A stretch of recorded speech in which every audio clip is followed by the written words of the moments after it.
अरविंद दातार और प्रताप वेणुगोपाल देश के दो बड़े जाने माने वकील हैं। अपने अपने क्लाइंट के लिए केस लड़ना, लीगल ओपिनियन देना प्रोफेशनल ड्यूटी है। हमारे देश का लीगल सिस्टम ऐसा है कि आरोपी या मुजरिम कितना ही बड़ा या खतरनाक क्यों ना हो, जांच एजेंसियां वकीलों को निशाने पर नहीं लेती। देश की बड़ी इंश्योरेंस कंपनी के खिलाफ जांच में ईडी ने यही मर्यादा तोड़ी।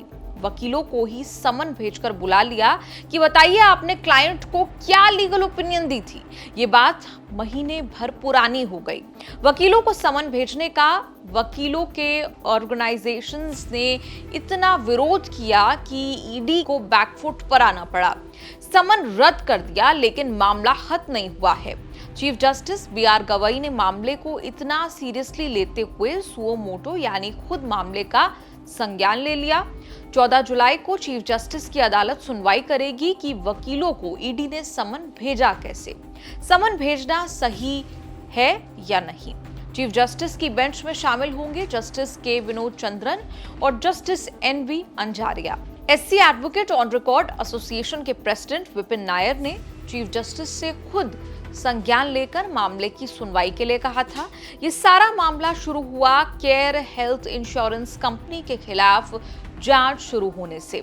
केयर हेल्थ इंश्योरेंस ने स्टॉक ऑप्शन ईसोप्स के तहत रेलिगेयर एंटरप्राइजेस की एक्स चेयरपर्सन रश्मि सलूजा को ईसोप्स के तहत शेयर्स अलॉट किए थे। रश्मि सलूजा को 250 करोड़ के 2 करोड़ 27 लाख शेयर यानी ईसोप्स दिए जाने की जांच हो रही है। ईडी ने अरविंद दातार और इंश्योरेंस रेगुलेटरी अथॉरिटी एरेडा के पूर्व चेयरमैन जे हरि नारायण को नोटिस करके पूछा कि क्या लीगल ओपिनियन देने से पहले आपको मालूम था कि रश्मि सलूजा को ईसोप्स देने के प्रस्ताव को एरेडा ने रिजेक्ट किया था। रश्मि सलूजा के खिलाफ रेलिगेयर और उसकी सब्सिडरी कंपनी केयर हेल्थ में वित्तीय गड़बड़ी की आपराधिक जांच हो रही है। एरेडा ने न केवल रश्मि सलूजा को केयर हेल्थ के ईसोप्स देने का प्रस्ताव खारिज किया, बल्कि 1 करोड़ का फाइन भी लगाया था। एरेडा के मना करने से पहले रश्मि सलूजा को 40 करोड़ के ईसोप्स मिल चुके थे। कंपनी ने जाने माने जूरिस्ट अरविंद दातार को हायर किया लीगल ओपिनियन देने के लिए। Pratap Venugopal advocate on record हैं। दातार ने जैसी लीगल ओपिनियन दी, उसी हिसाब से केयर हेल्थ इंश्योरेंस जांच में आगे बढ़ी। ईडी ने यही लक्ष्मण रेखा तोड़ दी। अरविंद दातार को समन भेजकर बताने को कहा कि आपने केयर हेल्थ को क्या लीगल ओपिनियन दी है। पहले खुद अरविंद दातार ने समन की वैलिडिटी पर सवाल उठाए, फिर वकीलों ने हंगामा मचाया कि ईडी ने दायरे से बाहर जाकर काम किया। ईडी ने समन विड्रॉ करते हुए ये दलील दी कि प्रताप वेणुगोपाल को केयर हेल्थ केयर के इंडिपेंडेंट डायरेक्टर की हैसियत से समन भेजा था। ईडी ने दातार को समन भेजकर सुप्रीम कोर्ट का बनाया नियम भी तोड़ा। सुप्रीम कोर्ट कह चुका है कि वकील अपने क्लाइंट के कामों के लिए उत्तरदायी नहीं है। वकीलों की लीगल ओपिनियन को आपराधिक मिलीभगत से जोड़ा नहीं जा सकता। भारतीय साक्ष्य अधिनियम 2023 की धारा 132 वकील और क्लाइंट की बातचीत प्रोटेक्ट करती है। ये बातचीत तब तक सार्वजनिक नहीं की जा सकती जब तक वकील की आपराधिक मिलीभगत साबित न होती हो।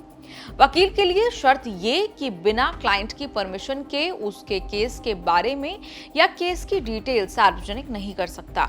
धारा 132 केवल वकीलों पर नहीं, केस से जुड़े कोर्ट स्टाफ पर भी लागू होती है।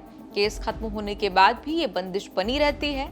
इससे वकीलों को पावर मिली है कि वो बिना डरे अपने क्लाइंट के हित में केस लड़ सकें और बिना किसी से डरे लीगल ओपिनियन दे सकें। ईडी ने सोचा कि वकीलों को समन वापस लेने से मामला खत्म हो जाएगा। अब सुप्रीम कोर्ट के चीफ जस्टिस ने मामला अपने अंडर ले लिया है। इतना हंगामा होने के बाद ईडी में अलग हंगामा चल रहा है। ईडी ने अपने अधिकारियों से कहा है कि वकीलों को समन भेजने से पहले ईडी डायरेक्टर की मंजूरी लेना जरूरी है। अरविंद दातार और प्रताप वेणुगोपाल को समन भेजते समय ईडी ने अपना भी नियम तोड़ा, जिसमें डायरेक्टर से पूछा नहीं गया। कोर्ट कचहरी के इस एपिसोड पर आपकी क्या कुछ राय है, कमेंट्स में लिखकर जरूर बताएं।